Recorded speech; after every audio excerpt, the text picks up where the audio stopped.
แอมของอายขายเฟออยู่มุกดาหารสองเฮาพบกันที่ท่าตลาดชื่ออินโดจีอายคงพลัดบ้านขายแรงงานเพื่อซื้อข้าวกินหักหลานสาวลุงโฮจิมินห์เจ้าดอกกระถินริมของบ้านเขากำฝ่ายอายสืบสายมาจากชาวนาให้ทำหวานดังข้าวกล้าทุกคนแลงมารุกรานบ่สาว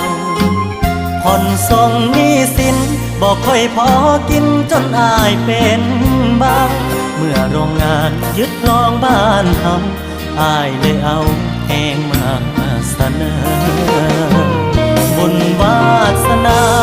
จูงอ้ายมาพบพ่อสา